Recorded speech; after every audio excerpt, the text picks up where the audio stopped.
तो डाइलेक्ट्रिक्स से संबंधित एक और विषय है और जिसको हम लोग कहते हैं डिस्प्लेसमेंट फील्ड। तो आज उसकी थोड़ी चर्चा करेंगे। डिस्प्लेसमेंट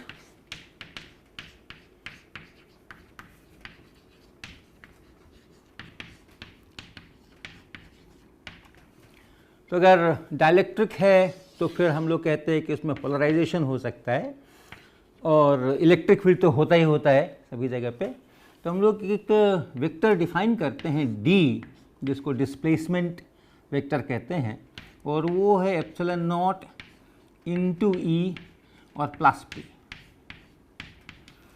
तो अगर कोई डाइलेक्ट्रिक है और किसी पॉइंट पर पोलराइज्ड है और किसी पॉइंट पर उसका पोलराइजेशन वहाँ पे पी है, तो उस पॉइंट पर जो टोटल इलेक्ट्रिक फील्ड है वो यहाँ पे देख रहे हैं और वहाँ जो P है वो यहाँ पे देख रहे हैं, और वो मिला करके ये वेक्टर बनाते हैं जिसको कहते हैं डिस्प्लेसमेंट एट दैट पॉइंट। इस पॉइंट पर डिस्प्लेसमेंट वेक्टर ये इतना है। उसको डिस्प्लेसमेंट क्यों कहते हैं मुझको ठीक से अंदाज़ा नहीं है इसका, हिस्ट्री में जाना पड़ेगा कि डिस्प्लेसमेंट नाम क्यों पड़ा इसका। शायद पोलराइजेशन होता है उस समय में, कुछ इलेक्ट्रॉन क्लाउड्स का डिस्प्लेसमेंट होता है, वहाँ से कोई रिलेशन है या क्यों है पता नहीं, लेकिन नाम तो नाम है, बस नाम मात्र के लिए इसको ध्यान में रखेंगे कि इसको डिस्प्लेसमेंट फील्ड कहते हैं। लेकिन ये क्वांटिटी बड़ी यूज़फुल है, ये क्वांटिटी बहुत यूज़फुल है और इस कारण से इसको हम लोग पढ़ते हैं। तो एक एग्जांपल लेते हैं कि जैसे कैपेसिटर प्लेट है, मान लें हमारे पास कैपेसिटर है और उस कैपेसिटर के जो दो प्लेट्स हैं उस पर प्लस और माइनस चार्जेस है, चार्ज्ड कैपेसिटर है। तो ये चार्जेस हैं यहाँ पे, ये जो सरफेस चार्ज डेंसिटी है वो सिग्मा है, प्लस सिग्मा यहाँ पे और माइनस सिग्मा यहाँ पे। और कोई एक डाइलेक्ट्रिक स्लैब है उसी तरीके की, प्लेन पैरेलल कैपेसिटर मैंने लिया है, तो बड़ा सा इसका सरफेस एरिया हमने लिया हुआ है, यहाँ पर भी और वैसा ही बड़ा सा सरफेस एरिया इसका भी लिया हुआ है। ये डाइलेक्ट्रिक स्लैब है, ये डाइलेक्ट्रिक का स्लैब है।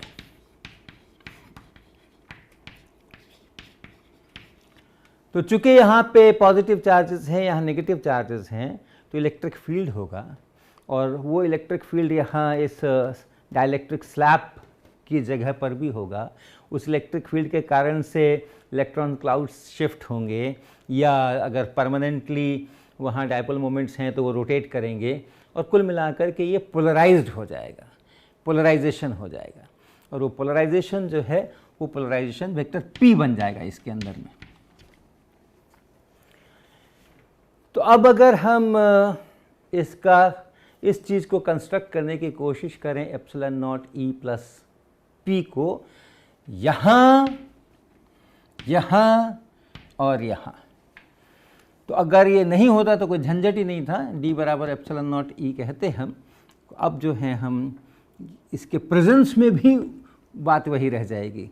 ये पॉइंट A कह लें, ये B कह लें और C कह लें, तो हम D एट A निकालने की पहले कोशिश करें, D एट A, इस पॉइंट पे D निकालने की कोशिश करें, तो क्या होगा D एट A, तो एप्सिलॉन नॉट E और प्लस P, और याद रखिए ये कंडक्टर है, ये कंडक्टर है, कैपेसिटर के प्लेट्स जो है कंडक्टर है, और कंडक्टर के सरफेस पे अगर चार्ज सिग्मा है और उसके आप बाहर, ठीक बाहर अगर आप पॉइंट लेते हैं, तो इर्रेस्पेक्टिव ऑफ कि दुनिया में और कौन से चार्ज हैं और कहाँ हैं आसपास, यहाँ चार्जेस आ जाएंगे, वहाँ चार्जेस आ जाएंगे, यहाँ चार्जेस हैं, उन सबका मिला के जो कंबाइंड इफेक्ट है वो कंबाइंड इफेक्ट है कि यहाँ जो इलेक्ट्रिक फील्ड है वो सिग्मा बाई एप्सिलॉन नॉट इतना है, जो भी डायरेक्शन उसका है। अगर कंडक्टर है तो ये सिर्फ इसके कारण से फील्ड नहीं है, इसके कारण से ही केवल फील्ड होता है, तो वो सिग्मा बाई 2 एप्सिलॉन नॉट हम लोग लिखते हैं। सिग्मा बाई एप्सिलॉन नॉट इसीलिए लिख रहे हैं कि बाकियों के सबके कारण से मिला करके, और ये सिग्मा बाई एप्सिलॉन नॉट है। इन जनरल अगर कोई मेटल का ऐसा कंडक्टर का सरफेस है तो उसके जस्ट बाहर हम कहते हैं, लेकिन यहाँ चूंकि इन्फिनिट बड़ा प्लेन कंडक्टर हम लोग मान के चल रहे हैं, इसलिए जस्ट बाहर नहीं, होकर थोड़ा और भी बाहर हो तो भी ये बात चलती है। तो ये इतना, और P0 ए पॉइंट पर पी जीरो, डाइलेक्ट्रिक मटेरियल ही नहीं है यहाँ पे। जब मटेरियल ही नहीं है तो डायपोल मोमेंट होने का, पोलराइजेशन होने का कोई मतलब नहीं है। तो ये इतना, और इसलिए ये है सिग्मा, सिग्मा जस्ट सिग्मा, क्योंकि ई की जगह आप रखेंगे सिग्मा बाय एप्सिलॉन नॉट, इस एप्सिलॉन नॉट से मल्टीप्लाई करेंगे तो सिग्मा बन जाएगा, पी जीरो है इसलिए ये सिग्मा। और यही बात सी पॉइंट पर भी होगी। अगर आप सी पॉइंट पर भी करेंगे तो यही लॉजिक भी चलेंगे सारे। यहाँ पे माइनस सिग्मा का चार्ज कंडक्टर के ऊपर है, surface charge density minus sigma, इसलिए नेट फील्ड जो रिजल्टेंट फील्ड होगा वो यहाँ पे माइनस, यानी जो भी डायरेक्शन है उसका, और सिग्मा बाई एप्सिलॉन नॉट इतना होगा। कोई पोलराइजेशन नहीं है इसलिए ये इतना रहेगा। तो ये भी सिग्मा। अब आ जाइए अंदर, अंदर का क्या हालत है, डी एट बी पॉइंट पर आ जाइए। यहाँ पर जो इलेक्ट्रिक फील्ड है और जो पोलराइजेशन है उसको आप मिला करके देखें। यहाँ जो सरफेस चार्ज डेंसिटी आएगी वो देखें, ये इलेक्ट्रिक फील्ड ऐसा है और इसलिए जो यहाँ पर हमारा पोलराइजेशन आ रहा है वो इस दिशा में है। इसलिए यहाँ अगर आप देखेंगे आउटवर्ड नॉर्मल करेंगे तो इस तरफ को जाएगा n, और P इधर है, इसलिए यहाँ जो सरफेस चार्ज डेंसिटी होने वाली है P डॉट n कैप, और वो हो गई हमारी जस्ट माइनस P। यहाँ पर ये माइनस P है, यहाँ जो चार्जेस हैं, चार्ज डेंसिटी है, सरफेस चार्ज डेंसिटी, वो आई माइनस P। और इसी तरह से यहाँ देखेंगे तो जो नॉर्मल खींचेंगे n वो इधर को खींचेंगे, और जो P है वो भी इधर को ही है यहाँ पे, और इसलिए यहाँ जो चार्ज डेंसिटी आएगी वो आएगी ऐसा प्लस P। अब इलेक्ट्रिक फील्ड देखिए। अब हम इस पॉइंट पर इलेक्ट्रिक फील्ड निकालने के लिए हमारे पास में अब 4 चार्ज डिस्ट्रीब्यूशन है, 1, 2, 3 और 4। वहाँ हमने इसकी परवाह नहीं की थी। जब हम यहाँ फील्ड निकाल रहे थे तो हमने इसकी परवाह नहीं की थी, क्योंकि ये इसके ठीक सामने का पॉइंट था। अब ये इसके भीतर का पॉइंट है तो हम इसकी थोड़ी परवाह कर रहे हैं। लेकिन आप परवाह करने के बाद भी देखिएगा क्या होता है। जो इलेक्ट्रिक फील्ड आप लिखेंगे अब, जो इलेक्ट्रिक फील्ड आप लिखेंगे अब, वो इलेक्ट्रिक फील्ड कईयों के कारण से है। इस प्लस सिग्मा के कारण, सिर्फ इस प्लस सिग्मा के कारण से। क्या? Sigma by 2 epsilon not. किधर? पॉजिटिव चार्ज है, इस पॉइंट पे देख रहे हैं, नीचे की तरफ, नीचे की तरफ है। इसके कारण से देखिए सिग्मा बाई 2 एप्सिलॉन नॉट, किधर? नीचे की तरफ। ये हो गया। इस नेगेटिव चार्ज के कारण से देखिए, इस नेगेटिव चार्ज के कारण से, ये यहाँ है, ये सरफेस चार्ज डेंसिटी है P नेगेटिव, तो नेगेटिव है तो चार्जेस की तरफ, यानी यहाँ जो इलेक्ट्रिक फील्ड इसके कारण से है वो ऊपर की तरफ। कितना? ऊपर की तरफ है, और वो है P बाई 2 एप्सिलॉन नॉट। ये सरफेस चार्ज डेंसिटी है, ये जो निकल रही है, क्या निकल रही है? ये सिग्मा B निकल रहा है, ये सरफेस चार्ज डेंसिटी है। तो P सरफेस चार्ज डेंसिटी इस एरिया पे है, यहाँ पे आप उसके कारण से फील्ड देख रहे हैं, तो P बाई 2 एप्सिलॉन नॉट ऊपर की तरफ। तो ये हो गया ऊपर की तरफ। और उसके बाद फिर इसके कारण से, ये जो यहाँ प्लस P है उसके कारण से भी ऊपर की तरफ, ये क्या लिखेंगे हम? ये P बाई 2 एप्सिलॉन नॉट, ये भी ऊपर की तरफ। चारों के कारण से मैंने फील्ड्स लिख लिए, ये इतना, और plus P, plus P। P किधर? ये वाला P, ये वाला P अब लिख रहे हैं। ये P किधर है? ये P नीचे की तरफ है, तो P नीचे की तरफ। इस एप्सिलॉन नॉट से सारे एप्सिलॉन नॉट को ख़त्म कर दीजिए, और अब देखिए यहाँ से आ रहा है नीचे की तरफ sigma by 2 plus sigma by 2, sigma आया यहाँ से। यहाँ देखिए P बाई 2 ऊपर, P बाई 2 ऊपर, और P नीचे। P बाई 2 ऊपर, P बाई 2 ऊपर और P नीचे, मिलके सब खत्म हो गए, और यही सिग्मा केवल बच गया, इक्वल टू सिग्मा।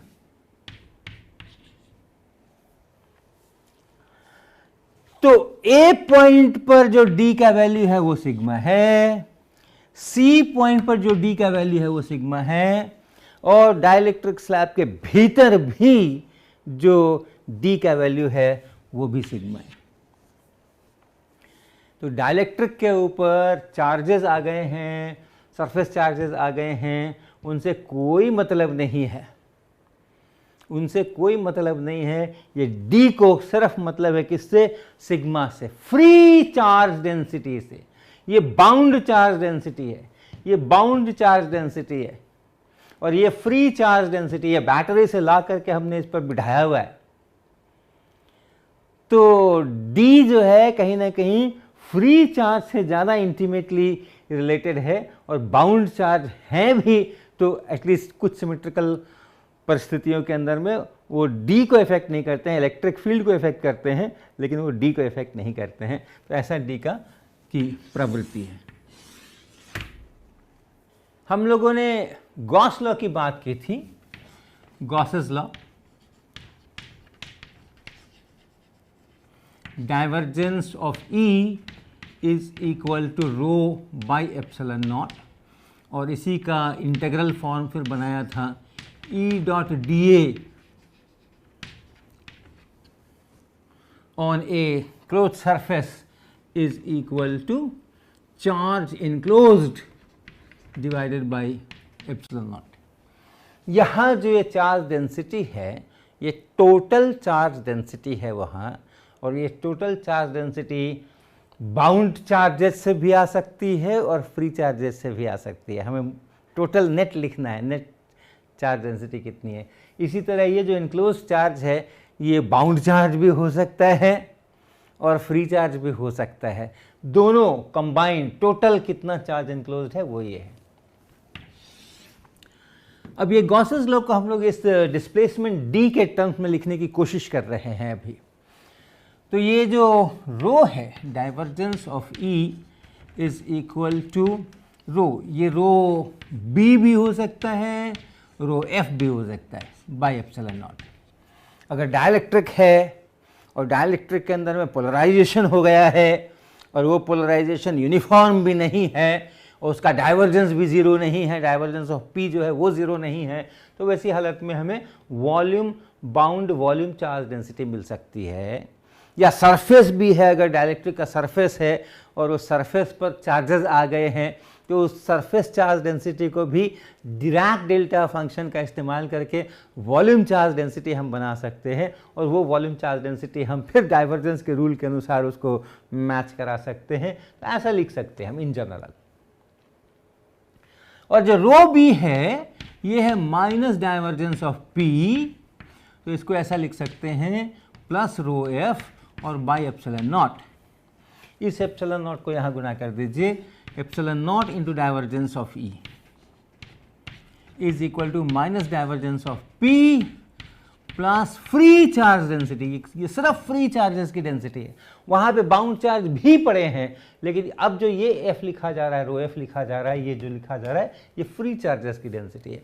और इसको आप इधर ले आए, एप्सिलॉन नॉट को इसके साथ कर लें, डाइवर्जेंस ऑफ एप्सिलॉन नॉट ई, ये इसको लिख लिया हमने, और इसको हम इधर ला रहे हैं तो इधर आके ये माइनस का प्लस हो गया है, डाइवर्जेंस बाहर है, ये ऐसा प्लस बन जाएगा, प्लस पी बन जाएगा यहाँ पे, और इस साइड में बचेगा रो एफ, यानी divergence of D is equal to rho F. तो जैसे डाइवर्जेंस ऑफ ई बराबर total charge density divided by epsilon naught है, उसी प्रकार से डाइवर्जेंस ऑफ डी बराबर फ्री चार्ज डेंसिटी वहाँ उस पॉइंट पर कितनी है वो यहाँ पर है। तो ये हमारे गॉसेस लॉ का दूसरा प्रकार है, ये दूसरा प्रकार है, इसी से निकाल करके लाया हूँ, इसी से निकाल करके लाया हूँ, कोई अलग रूल नहीं है ये। लेकिन आप चाहें तो सिर्फ फ्री चार्ज डेंसिटी के टर्म्स में इसको लिख सकते हैं, क्योंकि फ्री चार्जेस होते हैं उनको हम कंट्रोल करते हैं, हम बैटरी से चार्ज डालते हैं वगैरह, और जो बाउंड चार्जेस होते हैं वो डाइलेक्ट्रिक पोलराइज हो गया और चार्जेस आ गए तो उस पर हमारा कंट्रोल उतना नहीं होता है। हम मनचाहा रो बी पैदा करना ज़्यादा कठिन है, मनचाहा रो एफ पैदा करना उसकी अपेक्षा ज़्यादा आसान है।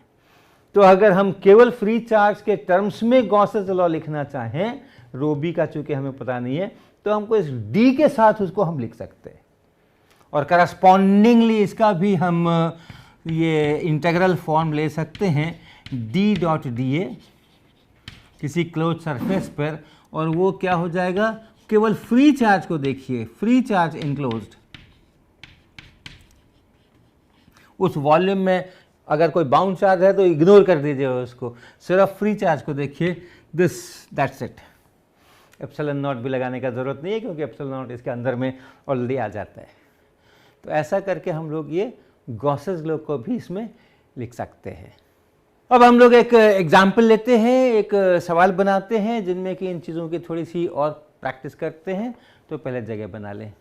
तो सवाल हम लोग ऐसे लिख रहे हैं कि हमारे पास में एक स्फेरिकल डाइलेक्ट्रिक मटेरियल है, linear dielectric material, radius r है, और सेंटर पे एक फ्री चार्ज मैंने उसमें एम्बेड कर दिया है। ये फ्री चार्ज q हमने उसको सेंटर पर एम्बेड कर दिया है। So a free charge q is placed at the center of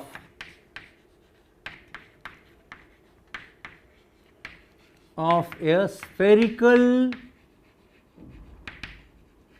dielectric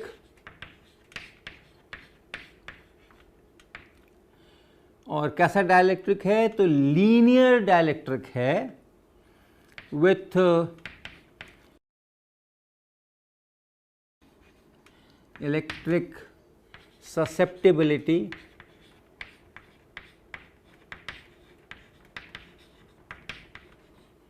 काई ई, और रेडियस उसका कैपिटल आर है।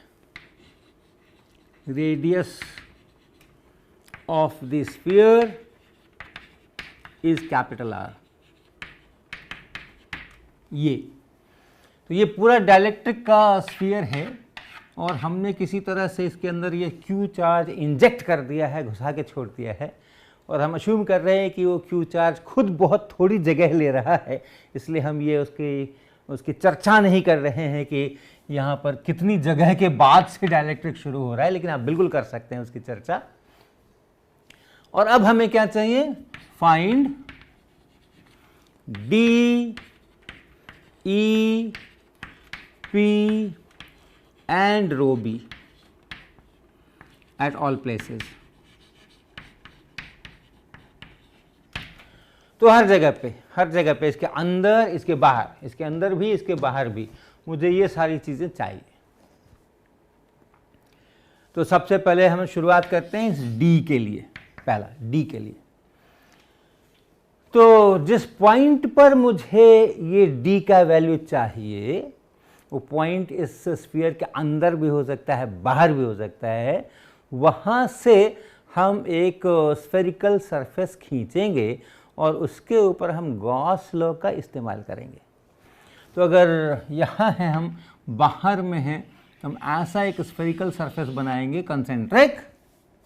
तो r greater than capital R के लिए अगर हम काम कर रहे हैं, हम ऐसा एक स्फेरिकल सरफेस बनाएंगे और उस पर इस्तेमाल करेंगे किसका, गॉस लॉ का। क्या है Gauss law, d dot D A on a close surface is equal to q free enclosed. ये तो सारी सिमिट्री है, q चार्ज यहां रखा गया है सेंटर के ऊपर।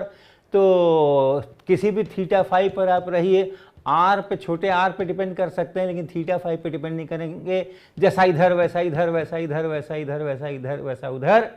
तो पूरी सिमेट्री है यहाँ पे, स्फेरिकल सिमेट्री है। इसलिए इस स्फेरिकल सरफेस पर भी जब आप करेंगे तो हर जगह डी और डी ए, सबसे पहले तो ये एक दूसरे के पैरेलल हैं, क्योंकि इसके कारण से इलेक्ट्रिक फील्ड है, उस इलेक्ट्रिक फील्ड के कारण से पोलराइजेशन है। तो सारा पोलराइजेशन जो है सो रेडियल डायरेक्शन में, सारा पोलराइजेशन जो है वो रेडियल डायरेक्शन में है। और इस पोलराइजेशन के कारण से जो चार्जेस वगैरह अपीयर करेंगे, जो भी बाउंड चार्ज, सरफेस चार्ज जो भी अपीयर करेंगे, वो सब चार्जेस भी सिमेट्रिक होंगे और उनके कारण जो फील्ड होगा वो भी रेडियल होगा, इसलिए नेट फील्ड जो है वो रेडियल है। और E रेडियल हो गया, P रेडियल हो गया, तो D भी रेडियल है। इसलिए ये जो डॉट प्रोडक्ट है इसमें, ये D इंटू डी ए इसके बराबर है cos थीटा इज 1, और D कांस्टेंट है, तो ये लेफ्ट हैंड साइड जो है वो इसके बराबर है ये, और इसमें से भी D चूँकि हर जगह एक ही जितना रहने वाला है इस सरफेस के ऊपर, यहाँ यहाँ यहाँ यहाँ यहाँ यहाँ जो भी D है सभी जगह स्फेरिकल सिमेट्री है, इसलिए ये है D into 4 into R square. ये कौन सा R है? ये कौन सा R है? ये R है, ये small r greater than capital R। तो हमने जिस पॉइंट पे D निकालना था, यहाँ D निकालना था या यहाँ D निकालना था, उसकी दूरी जो है वो R है, ये D इंटू 4 स्क्वायर इस क्लोज सरफेस पे हमने इंटीग्रेट किया है। और राइट हैंड साइड क्या है? इनक्लोज्ड फ्री चार्ज, सिर्फ ये Q। इसमें अगर कोई बाउंड चार्ज आया है, वॉल्यूम चार्ज आया है, भूल जाइए।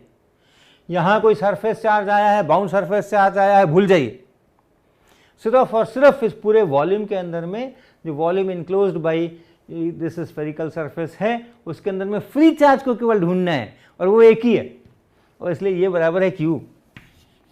राइट हैंड साइड जो है वो जस्ट Q है, ये वाला, और जो लेफ्ट हैंड साइड है वो ये वाला है, इसलिए D बराबर Q divided by 4 small r square, ऐसा। और अगर आप r less than r capital R करें और आपका गॉसियन सरफेस जो है वो यहाँ नहीं बन कर के और इस मटेरियल के अंदर से जा रहा होगा, हमें जो D चाहिए वो यहाँ कहीं पर D चाहिए, तो हम ऐसा एक स्फेरिकल सरफेस क्रिएट करते हैं और इस स्फेरिकल सरफेस पर इस गॉस लॉ को हम फिर से इस्तेमाल करते हैं। तो आप देखिए मेरे सारे आर्ग्यूमेंट्स अभी भी वैलिड हैं। इस Q के कारण से जो इलेक्ट्रिक फील्ड बन रहा था ओरिजिनली वो स्फेरिकल सिमेट्रिक था, और उस इलेक्ट्रिक फील्ड के कारण से जो पोलराइजेशन पैदा होगा इस मटेरियल के अंदर में वो भी स्फेरिकल सिमेट्रिक होगा। इसलिए इन सब जगहों पर, और हमें इंटरेस्ट इससे इस स्फेरिकल सरफेस के ऊपर है, तो इन सभी जगहों पे, इस स्फेरिकल सरफेस के सभी जगहों पे ये जो P है वो भी रेडियल है, और उसके कारण से कोई बाउंड चार्ज वगैरह आया होगा, कोई सरफेस चार्ज आया होगा, वो भी स्फेरिकली सिमेट्रिक होगा। जो आर्ग्यूमेंट मैंने वहाँ दिया था इसके लिए, वही आर्ग्यूमेंट हम यहाँ भी दे रहे हैं। और इसलिए जो अंत में D बनेगा, which is epsilon not capital E plus P, वो जो D बनेगा अंत में, वो D अभी भी स्फेरिकली सिमेट्रिक होगा, और इसलिए फिर से आप कहेंगे कि DA के साथ में उसका एंगल जो है वो 0 है, और इसलिए ये इसके बराबर है। और चूंकि D का वैल्यू यहाँ यहाँ यहाँ यहाँ सब जगह एक जैसा होना है, थीटा फाई पर कुछ भी डिपेंड नहीं कर रहा है, इसलिए इसको इतना होना है। इसके अंदर भी फ्री चार्ज उतना ही है Q, तो फ्री चार्ज इनक्लोज अभी भी इतना ही है, D बराबर अभी भी इतना होगा। अब epsilon not E plus P से सोचिएगा, तो जब बाहर में थे तो यहाँ P 0 था, अभी P पर आएंगे, जब ये P पर आएंगे तो उसकी चर्चा करेंगे। अंदर में P 0 नहीं है, लेकिन D को अगर देखते हैं तो D वैसा का वैसा है, D बराबर Q by 4 pi R square. R distance पे, ये छोटा r इस डिस्टेंस पर D जो है वो यही है, तो सभी जगह R greater than capital R और R smaller than capital R, सभी जगह पे D जो है वो इतना ही है। और D जब इतना है तो अब नेक्स्ट पर आ जाइए, E पर आ जाइए। R ग्रेटर देन R में अगर E देखते हैं, यहाँ अगर E देखते हैं, यहाँ का D पता हो गया, और E देखना है तो D क्या होता है, epsilon not E plus P, और P बराबर 0 है। अगर आपने यहाँ देखना है, इस जगह पे बाहर में देखना है, इस जो डाइलेक्ट्रिक स्फीयर है उस स्फीयर के बाहर में देखना है, मटेरियल नहीं है, मटेरियल नहीं है तो डायपोल मोमेंट कहाँ से आएंगे, डायपोल मोमेंट नहीं आएंगे तो पोलराइजेशन 0 होगा, तो यहाँ पे P 0 है, ये 0 है। और इसलिए इलेक्ट्रिक फील्ड जो है वो है d divided by epsilon not अर्थात q divided by 4 pi epsilon not small r square r cap. ये इलेक्ट्रिक फील्ड बाहर में, और ठीक भी है क्योंकि इस q के अलावा जो चार्जेस हैं वो कहीं से लाए तो है नहीं हमने, इस डाइलेक्ट्रिक का खुद का ही चार्ज इधर उधर बटा है, और वो इधर उधर बटा है तो वो स्फेरिकली सिमेट्रिक है जैसे भी बटा होगा, तो इसलिए टोटल चार्ज चूंकि जीरो ही है, बाहर से हमने डाइलेक्ट्रिक में चार्ज दिया नहीं है, ये क्यू चार्ज अलग से फ्री चार्ज है, उसका हिसाब हम कर ही रहे, तो उनके कारण से बाउंड चार्जेस के कारण से कोई फील्ड नहीं है, और ये इतना फील्ड यहाँ पर है। और अगर हम r लेस देन r पे चलते हैं, r लेस देन r पे चलते हैं, तब फिर हम क्या कहेंगे, तब हम कहेंगे d बराबर epsilon not e plus p। ध्यान रखिएगा ये जो इलेक्ट्रिक फील्ड लिख रहे हैं ये q चार्ज के कारण इलेक्ट्रिक फील्ड नहीं है, ये रिजल्टेंट इलेक्ट्रिक फील्ड है। जब ये इक्वेशन लिखते हैं तो ये रिजल्टेंट इलेक्ट्रिक फील्ड है और ये पोलराइजेशन है। तो ये, लेकिन अब ये देखिए इसकी ससेप्टिबिलिटी काई ई दी हुई है, तो ये भी एक रिलेशन है, जो यहाँ पे actual resultant electric field exist कर रहा है because of the free charge plus because of the bound charge, उसके साथ में इस पी का रिश्ता है, epsilon naught chi E and ई, ये रिश्ता है। तो पी की जगह पर आप ऐसा लिख सकते हैं, डी बराबर एप्सिलॉन नॉट ई और plus epsilon naught chi E and then this capital E, और आप इसको कॉमन ले लीजिए तो बच जाता है 1 प्लस काई ई, ये। और इसलिए ई वेक्टर जो है वो हो गया D divided by epsilon naught 1 plus chi E, ऐसा। और d अपने को पता है, अंदर बाहर सब जगह d एक ही है, d जो है वो इतना है q by 4 pi r square, अगर आप वेक्टर में लिखिए तो r कैप। तो इसलिए e जो है वो हो गया q by 4 pi epsilon naught 1 plus chi e and then r square, ऐसा r कैप। तो आप यहाँ अंदर में जिस समय हैं, यहाँ इलेक्ट्रिक फील्ड आपको चाहिए, तो केवल इस फ्री चार्ज का इलेक्ट्रिक फील्ड नहीं है, फ्री चार्ज के इलेक्ट्रिक फील्ड के अलावा इस पोलराइजेशन के कारण जो चार्जेस आए हैं वो भी यहाँ पे शामिल हैं, और इसलिए ये ऐसा। P बाहर में 0, P अगर देखते हैं R greater than capital R करेंगे तो 0, और अंदर में अगर देखते हैं तो P is epsilon naught chi E times ई, और ई अभी अभी हमने निकाला है, तो ये हो गया हमको इतने से, इसको और मल्टीप्लाई कर दीजिए, एप्सिलॉन नॉट काई ई से मल्टीप्लाई कर दीजिए q divided by 4 pi epsilon naught और फिर 1 प्लस काई ई और फिर r स्क्वायर, एप्सिलॉन नॉट को काट डालिए, तो ये इतना p अंदर में। और अब बच गया रो बी, तो रो बी अगर आते हैं तो रो बी देख लीजिए क्या है, rho B is equal to minus divergence of p, और r greater than capital R के लिए तो 0 ही है, बाहर में तो बाउंड चार्ज होने का कोई मतलब ही नहीं है, डाइलेक्ट्रिक ही नहीं है, तो बाउंड चार्ज कहाँ से आएंगे। और अंदर के लिए ये अब r लेस देन r के लिए आप इसका इस्तेमाल कर सकते हैं, और आपके पास में एक्सप्रेशन है p का, ये एक्सप्रेशन है p का, और p वेक्टर है तो आप r कैप भी लगा लीजिए यहाँ पे, और ये देखिए इसमें से ये है माइनस डाइवर्जेंस ऑफ काई e और q, और नीचे में 4 पाई और 1 प्लस काई e, ये तो कांस्टेंट है, ये एसेंशियली कांस्टेंट है, इसको मैं डाइवर्जेंस के बाहर लिखूंगा, बल्कि अभी ही लिख सकते हैं।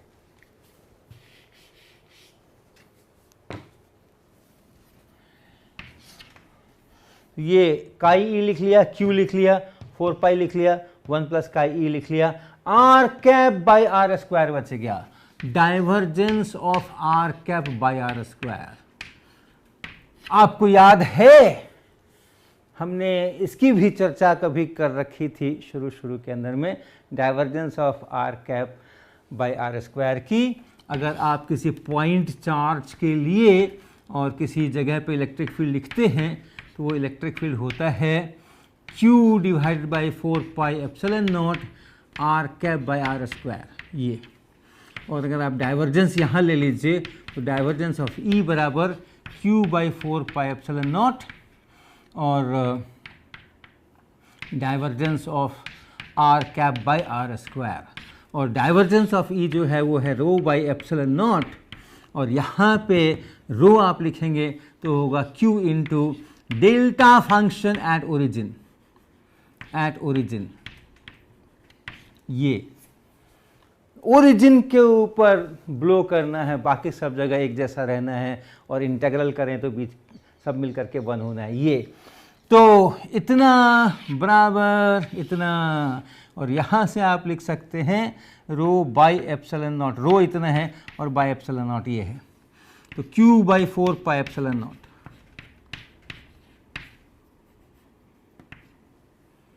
Divergence of R cap divided by R square is equal to Q by epsilon naught delta cube R।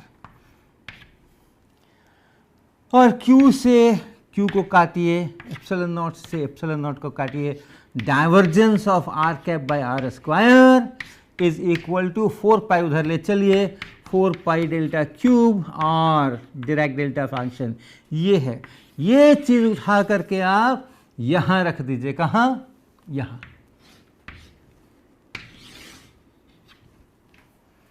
और आपको वॉल्यूम चार्ज डेंसिटी मिलेगी।